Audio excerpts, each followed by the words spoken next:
सबका यहाँ पर माननीय चीफ गेस्ट महोदय श्री लक्ष्मी नारायण जी एचसीएस एसडीएम शिवानी हमारे बीच पहुंच चुके हैं।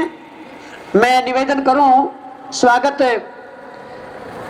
में जिन अधिकारियों की ड्यूटी लगी हुई है वो माननीय चीफ गेस्ट महोदय को बुक्का देकर के सम्मानित कर रहे हैं। सम्मानित कमेटी में सब डिवीजन शिवानी के सभी अधिकारीगण, नगरपालिका चेयरमैन सुरेश जी खटक और समाज सेवी हमारे रमेश जी कोठारी और दूसरे अतिथिगण जो है माननीय चीफ गेस्ट महोदय को बुक्का देकर के सम्मानित कर रहे हैं।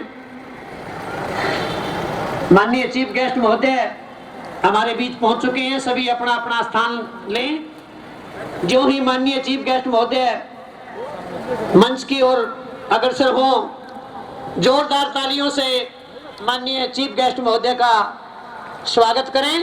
एक बार पूरे जोश के साथ दिल्ली तक पहुंच जानी चाहिए आपकी आवाज। माननीय चीफ गेस्ट महोदय हमारे बीच उपस्थित और शिवानी सब डिवीजन के अधिकारीगण और हमारे अतिथिगण सभी माननीय चीफ गेस्ट महोदय को बुक्का देकर के सम्मानित कर रहे हैं। उनके साथ माननीय हमारे जो है डिप्टी साहब सुरेश कुमार जी उनका साथ दे रहे हैं। माननीय चीफ गेस्ट महोदय जो है वो मंच की ओर अग्रसर।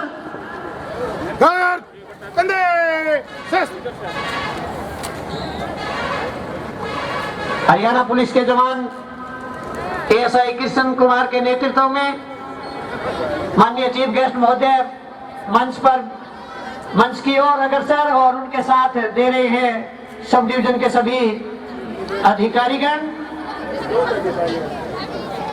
उप तहसीलदार श्री कृष्ण कुमार जी और उनके साथ आए हुए सभी महानुभावों का सब डिवीजन शिवानी की ओर से हार्दिक अभिनंदन और स्वागत है। हार को जीत की एक दुआ मिल गई, हार को जीत की एक दुआ मिल गई, तप्त मौसम में ठंडी हवा मिल गई। आप आए श्रीमान जी, यूं लगा जैसे तकलीफ को कुछ दवा मिल गई। जोरदार तालियों से माननीय चीफ गेस्ट महोदय का इस राष्ट्रीय पर्व पर जो ध्वज फहराएंगे मुख्य अतिथि के रूप में, जोरदार तालियों से एक बार पुनः जो है वो स्वागत। और इस आदर्श संस्कृति राजकीय वरिष्ठ माध्यमिक विद्यालय शिवानी मंडी के प्रांगण की आवाज दूर दूर तक बुलंद होनी चाहिए। उन शहीदों को याद करो जिन्होंने आजादी पाने के लिए अपने प्राण न्यौछावर कर दिए।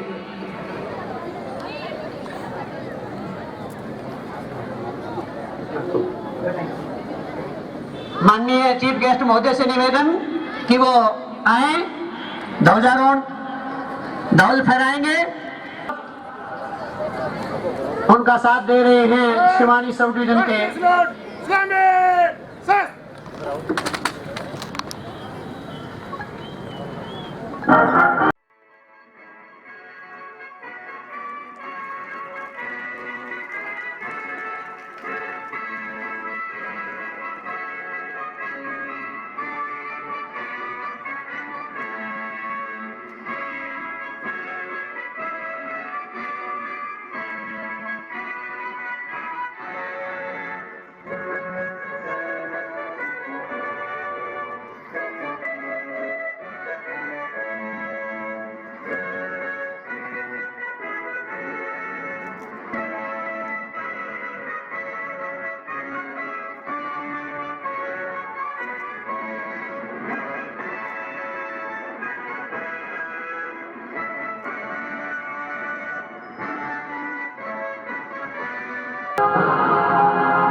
विश्राम। धन्यवाद। परेड निरीक्षण के लिए तैयार और गाड़ी बिल्कुल ठीक मंच के आगे से माननीय चीफ गेस्ट महोदय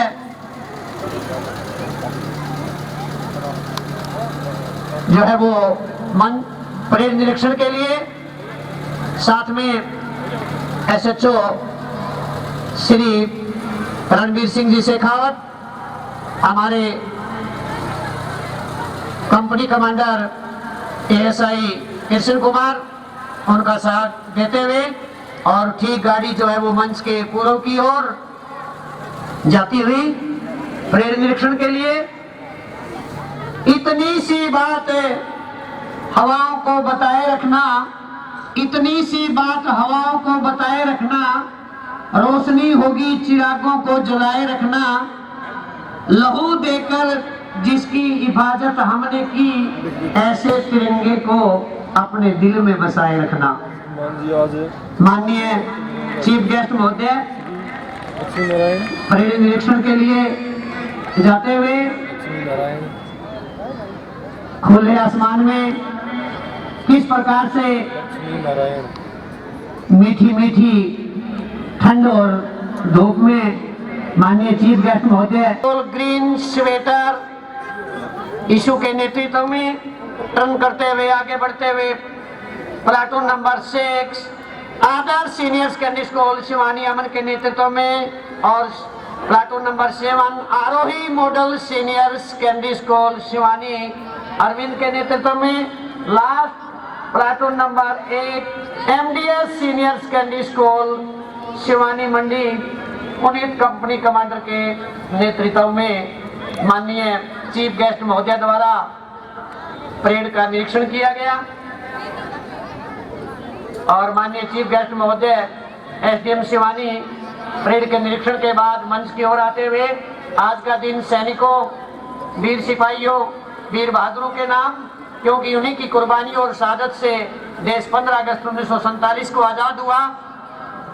हमें संवैधानिक आजादी जो है वो 26 जनवरी 1950 को मिली और 26 जनवरी 1950 को हमारा अपना संविधान लागू हुआ और संविधान निर्माता डॉक्टर भीमराव अंबेडकर और उनकी पूरी टीम को हम सत सत नमन करते हैं, जिन्होंने आम नागरिक को स्वतंत्र जीने का अधिकार दिया। 26 जनवरी कहती आकर हर बार संघर्षों से मिलता है जीने का अधिकार। धन्यवाद माननीय चीफ गेस्ट महोदय। शानदार परेड निरीक्षण के बाद आज के राष्ट्रीय पर्व के मुख्य अतिथि माननीय श्री लक्ष्मी नारायण एसडीएम शिवानी क्षेत्र के लोगों को संदेश एवं शिवानी सब डिवीजन के नागरिकों को गणतंत्र दिवस की हार्दिक शुभकामनाएं देंगे। माननीय चीफ गेस्ट महोदय।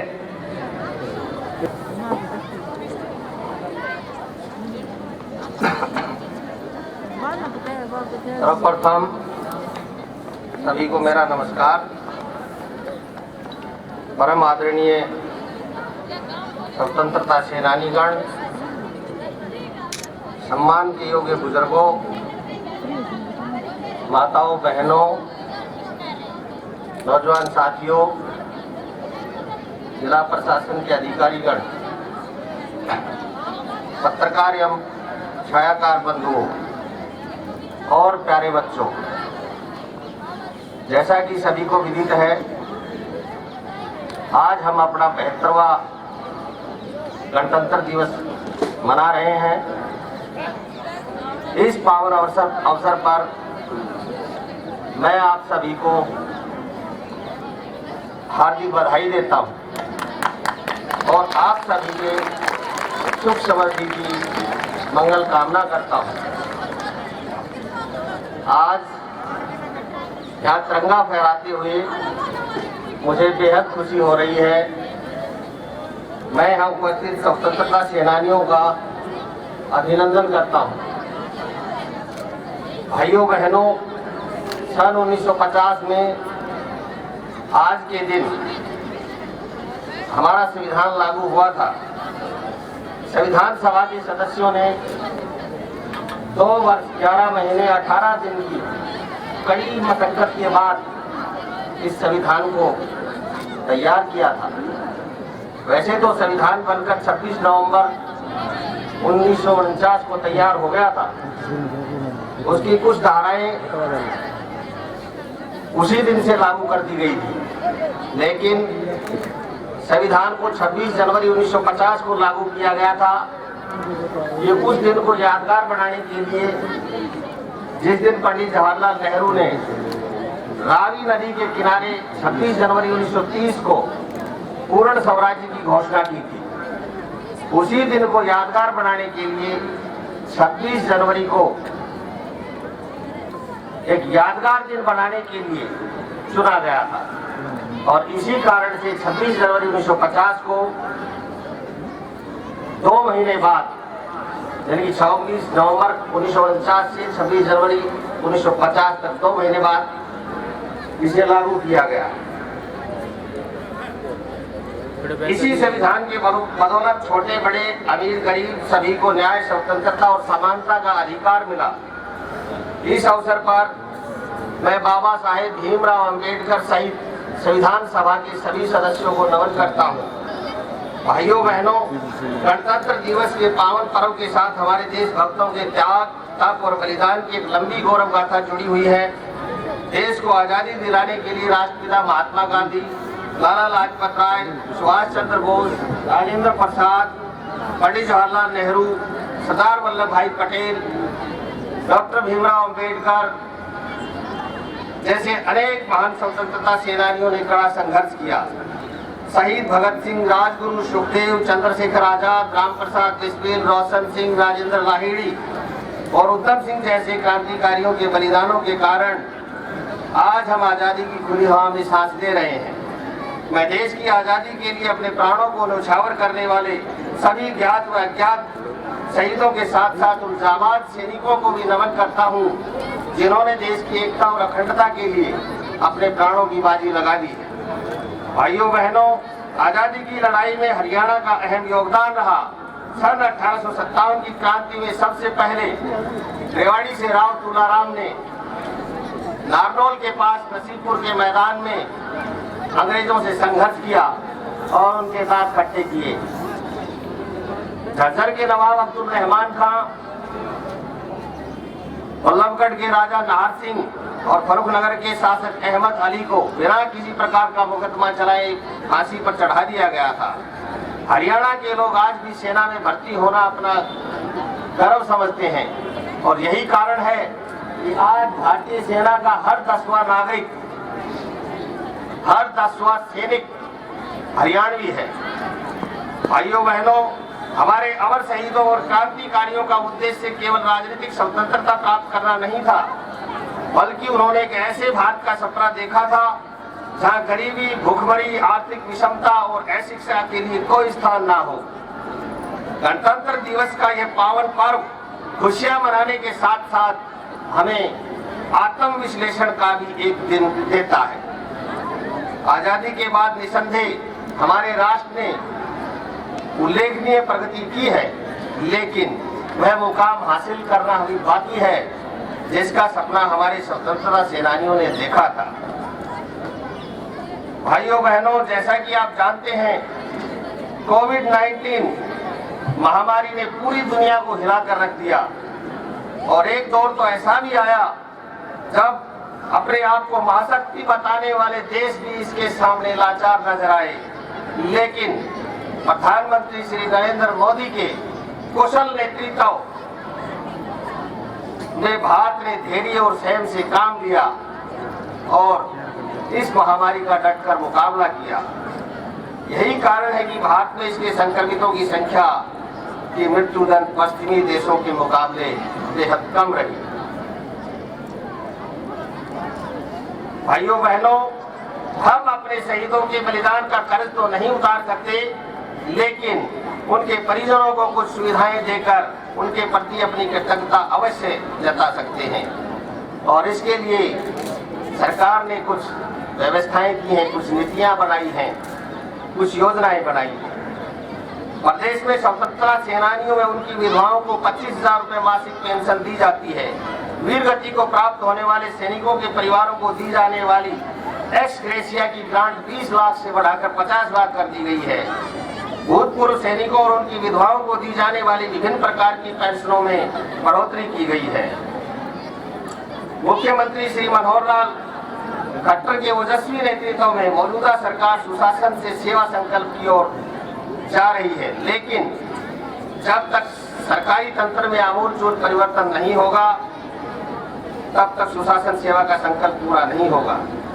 इसके लिए वर्तमान हरियाणा सरकार ने सबका साथ सबका विकास और हरियाणा एक हरियाणवी एक के मूल मंत्र पर चलते हुए हरियाणा और प्रत्येक हरियाणवी के विकास का बीड़ा उठाया है। राज्य सरकार सूचना प्रौद्योगिकी के माध्यम से ईज ऑफ लिविंग की दिशा में काम कर रही है। वर्ष 2020 को सुशासन संकल्प वर्ष मनाया गया था और इस वर्ष यानी कि 2021 को सुशासन परिणाम वर्ष के रूप में मनाया जा रहा है। भाइयों बहनों, वर्तमान सरकार ने न केवल शहीदों, स्वतंत्रता सेनानी और देश की सीमाओं की रक्षा करने वाले वीर जवानों का मान बढ़ाया है, बल्कि खेत में दिन रात पसीना बहाकर पूरे देश का पेट भरने वाले अन्नदाता किसान की मेहनत का भी पूरा सम्मान किया है। मुख्यमंत्री परिवार समृद्धि योजना के तहत 6,000 रुपए की वार्षिक वित्तीय सहायता दी जा रही है और इसके साथ साथ अनेक प्रकार की सुविधाएं जैसे कि फसल बीमा योजना, ई खरीद पोर्टल, भावांतर भरपाई योजना जैसी स्कीमें चलाई जा रही हैं। भाइयों बहनों, आज के दिन बिजली की सबसे बड़ी जरूरत है। राज्य सरकार सबको 24 घंटे बिजली मुहैया करवाने और ग्रामीण क्षेत्र में बिजली आपूर्ति के सुधार के लिए प्रतिबद्ध है। मौजूदा सरकार के कार्यकाल में वितरण नेटवर्क को मजबूत करने के लिए 6,772 करोड़ रुपए खर्च किए गए हैं। हरा गांव जगमग गांव योजना के तहत 10 जिलों के सभी गांवों में 24 घंटे बिजली आपूर्ति की जा रही है। प्रदेश के 5,080 से अधिक गांवों में 24 घंटे बिजली की आपूर्ति की जा रही है। इसके साथ साथ राज्य सरकार ने समाज के पिछड़े और कमजोर तबकों के लोगों के सामाजिक, आर्थिक और शैक्षणिक उत्थान के लिए कई योजनाएं शुरू की हैं। मुख्यमंत्री विवाह शगुन योजना के तहत सभी गरीबी रेखा के नीचे जीवन यापन करने वाले सभी वर्गों की विधवाओं, निराश्रित महिलाओं और खिलाड़ियों को उनकी या उनकी बेटियों की शादी में 51,000 रुपए का शगुन दिया जाता है। महिलाओं के सामाजिक, आर्थिक और शैक्षणिक विकास के लिए बेटी बचाओ बेटी पढ़ाओ, सुकन्या समृद्धि योजना, आपकी बेटी हमारी बेटी, महिला एवं किशोरी सम्मान, मुख्यमंत्री दूध उपहार जैसी योजनाएं चलाई जा रही है। छात्राओं को विद्यालय तक सुरक्षित पहुंचाने के लिए सुरक्षित परिवहन योजना भी चलाई गई है। शिक्षा के क्षेत्र में मौजूदा सरकार के कार्यकाल में 67 नए कॉलेज खोले गए हैं, जिनमें से बेटी बचाओ बेटी पढ़ाओ अभियान को आगे बढ़ाते हुए मुख्यमंत्री श्री मनोहर लाल जी ने रक्षाबंधन के मौके पर प्रदेश में 11 नए कॉलेज खोलने की घोषणा की थी। इसके साथ हरियाणा देश का पहला ऐसा राज्य हो गया जहां पर 15 किलोमीटर के दायरे में एक कॉलेज स्थापित है। राज्य सरकार ने युवा शक्ति को सही दिशा देने के लिए उनके चौतरफा विकास पर बल दिया है। एक तरफ जहां उन्हें रोजगारोन्मुखी शिक्षा मुहैया कराई जा रही है, वहीं दूसरी तरफ खेलों में भविष्य बनाने के लिए भी प्रेरित किया जा रहा है। खिलाड़ियों को श्रेणी 1 से चतुर्थ श्रेणी तक के पदों की सीधी भर्ती में आरक्षण दिया जा रहा है। हाल ही में अर्जुन अवार्ड, द्रोणाचार्य अवार्ड और ध्यानचंद अवार्डियों का मानदेय 30,000 रुपए से बढ़ाकर 5,000 रुपए से बढ़ाकर के 30,000 रुपए कर दिया गया है। और बड़ी खुशी की बात यह है, खेलो इंडिया 2021 की मेजबानी का मौका अब की बार हरियाणा के पंचकुला को मिला है।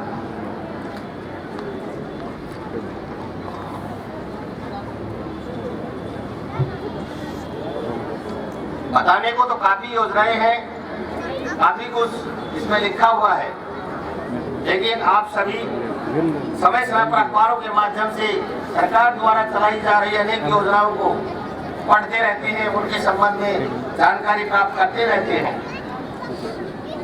अब मैं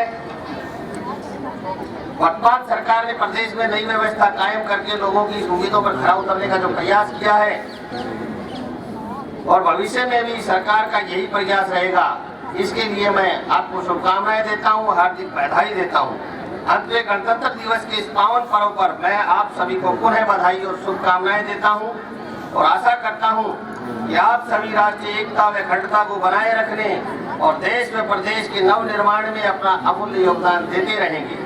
आइए राष्ट्र की मजबूती और हरियाणा की सुख समृद्धि के लिए एकजुट होकर संकल्प दोहराएं। धन्यवाद। जय हिंद, जय भारत।